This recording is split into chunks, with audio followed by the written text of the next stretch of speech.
Question में एक बच्चे को डाउट था। उसने कमेंट में मेरे से पूछा कि सर आपने इसमें सी डैश आपने कैसे कैलकुलेट करा है, वो एक बार एक्सप्लेन करने के लिए। ठीक, अब देखो इस क्वेश्चन को एक बार और देख लेते हैं। इस क्वेश्चन में कह रहा है, लास्ट टाइम वाली जो वीडियो थी उसमें मैंने मतलब बाद में गौर करा कि मैं ना बहुत तेज बोलता था पहले, मतलब बहुत जल्दी जल्दी बोलता था। तो थोड़ा स्पीड को स्लो रख के इस क्वेश्चन को मैं एक बार और एक्सप्लेन करता हूँ सही से, ठीक ना।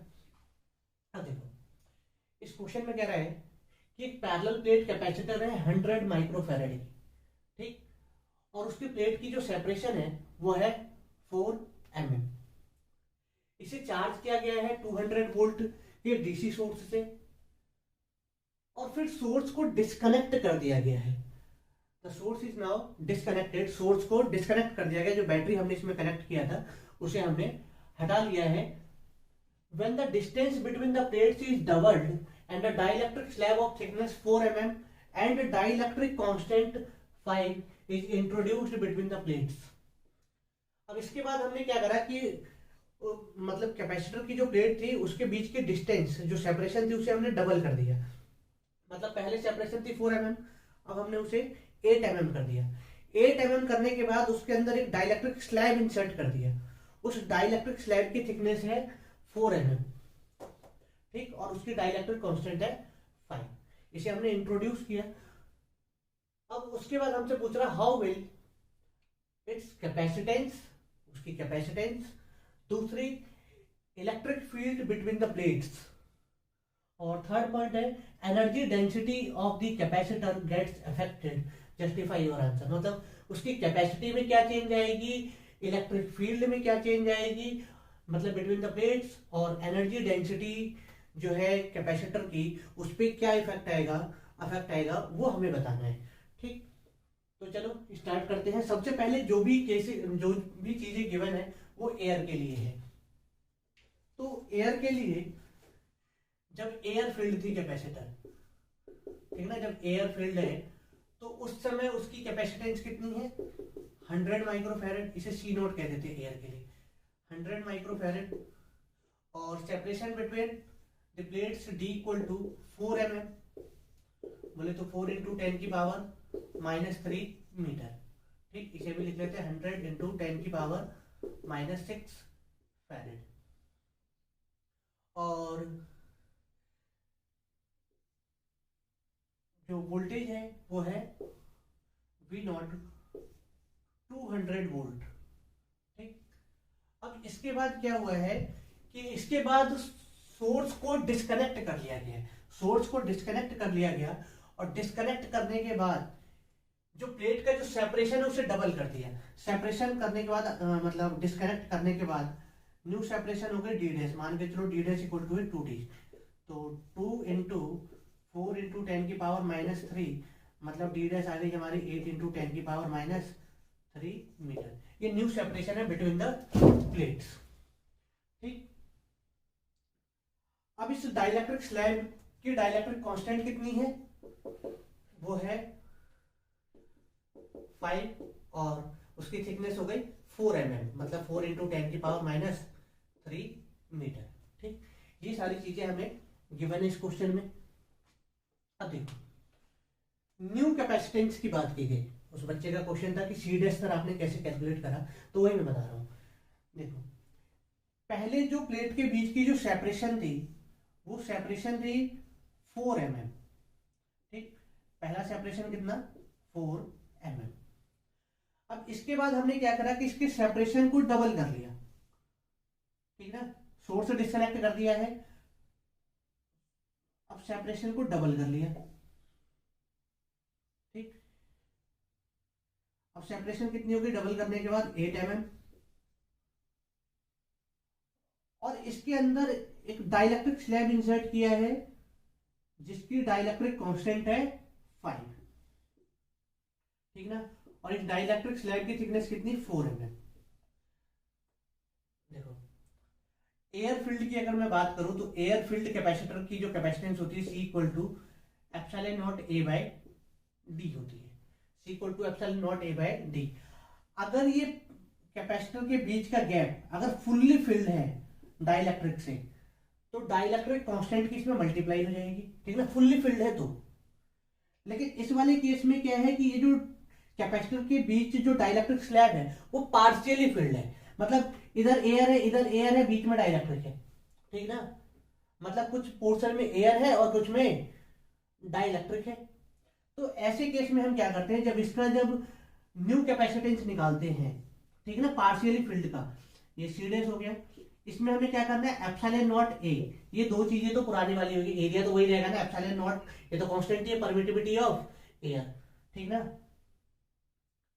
अपॉन, अब न्यू सेपरेशन कितनी है प्लेट के बीच का, वो रखो यहाँ पे, जो कि हो गई डी डैश, न्यू सेपरेशन हमने रखा।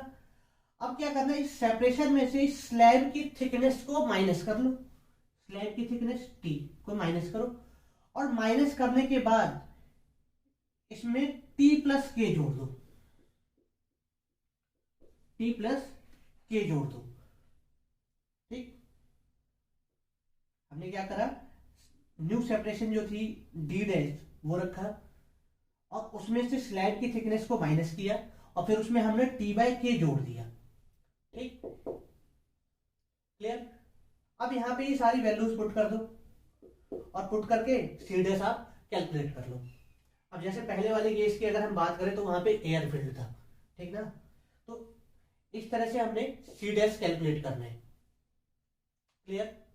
अब मैं मिटा के एक बार और मैं पूरा क्वेश्चन कर देता हूं, ठीक। अगर इसमें दिक्कत हो तो पार्शियली फिल्ड, मतलब डाइलेक्ट्रिक स्लैब जब प्लेट के बीच में पार्शियली फिल्ड किया जाता है, तो वो भी आप एक बार टॉपिक देख सकते हो बुक से। अगर और भी मतलब जैसे मान के चलो इसमें कई सारी स्लैब्स हो, तब क्या करोगे, तो वो भी बता देता हूं एक बार, कि मान के चलो एक प्लेट ये हो गई, ठीक, एक प्लेट ये हो गई, अब इसके बीच में ना दो तीन स्लैब रख देता हूं मैं, ठीक है ना, पूरी भरी हुई नहीं, ये रख दिया एक, इसका डाइलेक्ट्रिक कांस्टेंट है K1, ठीक, थिकनेस है T1, फिर ऐसे एक और स्लैब रख दो, dielectric constant K2, thickness T2, ऐसे एक और स्लैब रख दो, dielectric constant K3, thickness T3, और इन पूरे के बीच का सेपरेशन मान लेते हैं D, ठीक है ना, दोनों प्लेट के बीच का सेपरेशन जो है वो D है, और इसके अंदर तीन डाइलेक्ट्रिक स्लैब्स रखे हुए, T1 thickness, T2 thickness, T3 thickness, और इसकी डाइलेक्ट्रिक कांस्टेंट है K1, K2, K3। अब इस केस में जब हम कैपेसिटेंस लिखेंगे सेम यही प्रोसीजर फॉलो करेंगे। क्या करना है, इसकी कैपेसिटेंस के लिए एप्सिलॉन नॉट ए, एरिया तो वही रहेगी, तो सबसे पहले सेपरेशन लिख लो, दोनों प्लेट के बीच की सेपरेशन। अब उसमें से माइनस कर दो इनकी थिकनेस, मतलब डाइलेक्ट्रिक स्लैब की जितनी भी थिकनेस है उन सबको माइनस कर दो, D minus T1 plus T2 plus T3, ठीक, इनकी थिकनेस को माइनस करके इसमें ऐड कर दो T1 by K1 plus T2 by K2, सबके T बाय के ऐड करते जाना है। इसके लिए T1 by K1 plus T2 by K2 plus T3 by K3, T2 by K2 plus T3 by K3, तो इसी तरह से करते जाना है। जितने भी इसके बीच में स्लैब्स हो सबकी थिकनेस को माइनस करो पहले, और फिर उसमें ऐड क्या करते चले जाओ, मतलब उसकी thickness upon dielectric constant, thickness upon dielectric constant, और जितने भी स्लैब्स हैं सबको रखते चले जाओ, क्लियर। तो इसी तरह से इसमें हमने सी डैश कैलकुलेट करा है। चलो अब मैं पूरा क्वेश्चन बता देता हूं एक बार, ठीक।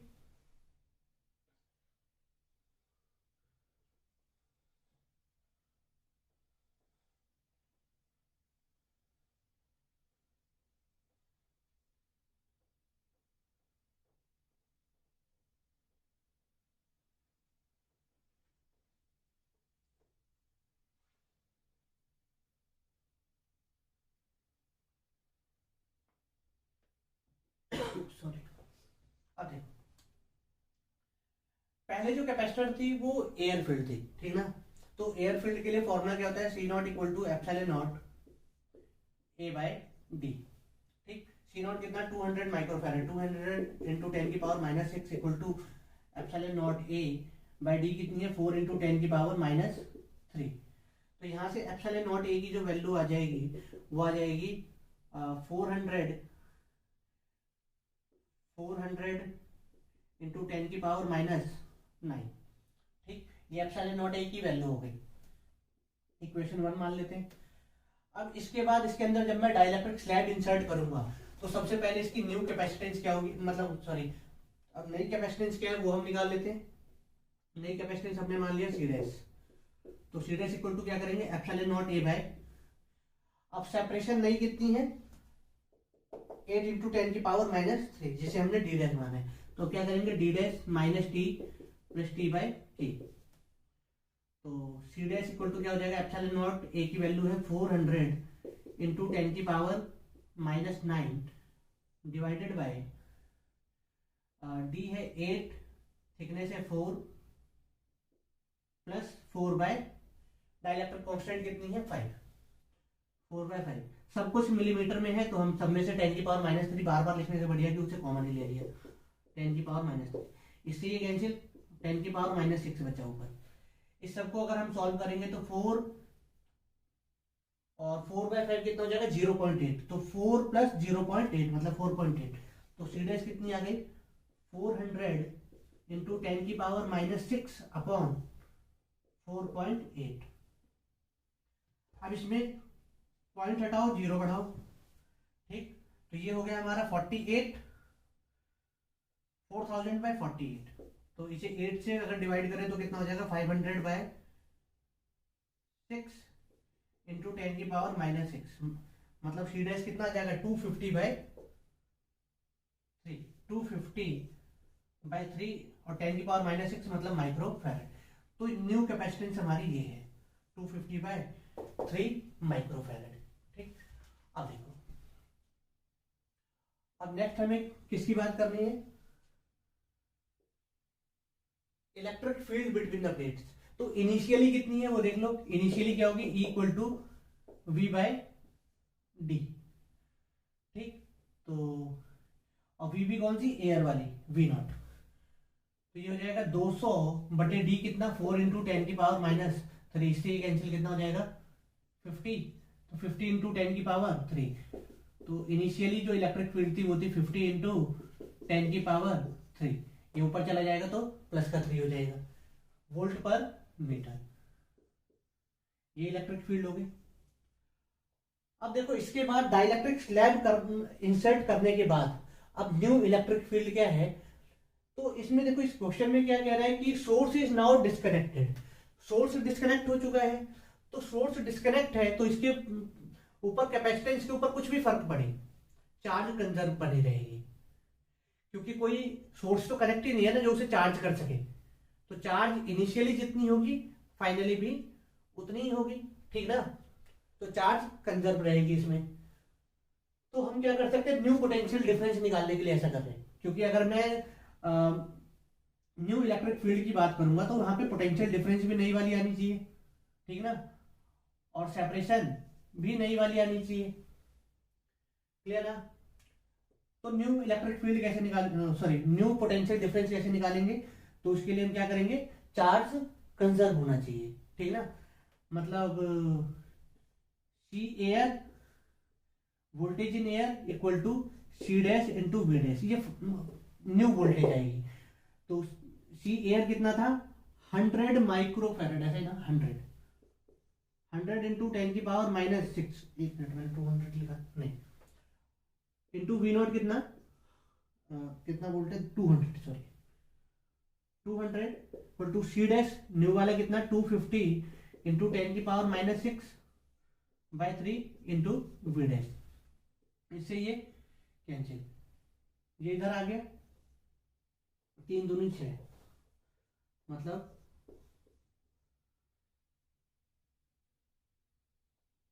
60,000/250 इक्वल टू वी डैश, 1 0 से 1 0 कैंसिल, 6 चौक 24, 240, तो वी डैश इक्वल टू आ गया हमारा 240 वोल्ट, तो ये न्यू पोटेंशियल डिफरेंस आ गया, ठीक ना, वी डैश।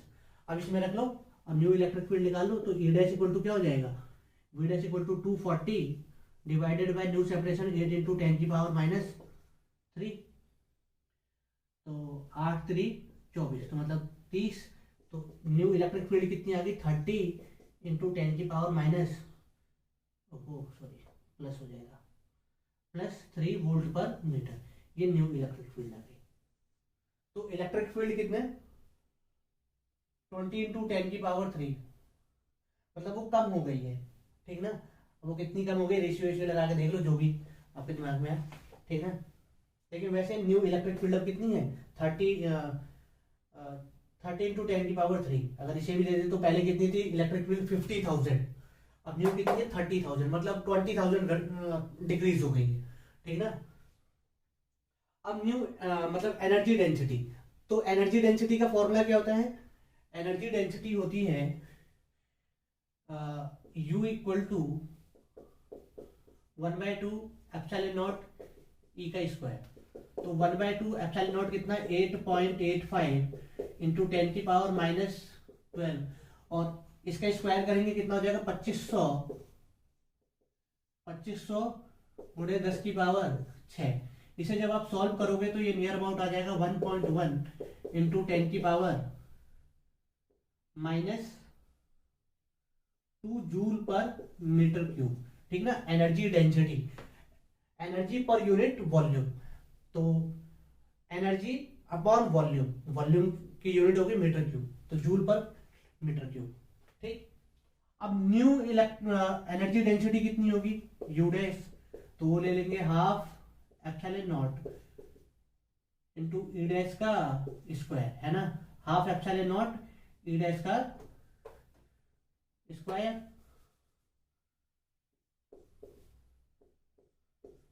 ऐसा। तो ये हो जाएगा 1/2 इंटू 8 एप्सिलॉन नॉट 8.85 इंटू 10 की power -12 into new electric field कितनी है 30, तो 30 का हो जाएगा 900 इंटू 10 की पावर 3 का हो जाएगा 6। तो इसे जब आप सॉल्व करोगे तो ये नियर अबाउट आ जाएगा 0.4 इंटू 10 की power -2 joule per metre cube, ठीक।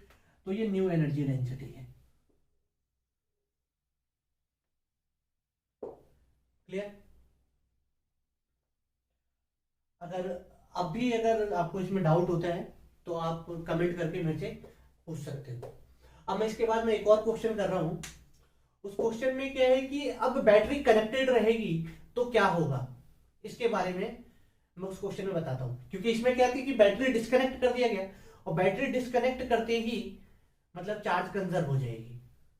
अब नेक्स्ट क्वेश्चन में मैं वो बताने वाला हूं कि अगर बैटरी कनेक्टेड ही रहे तो क्या फर्क पड़ेगा, तो वो क्वेश्चन मैं करूंगा इसके अगला, क्लियर।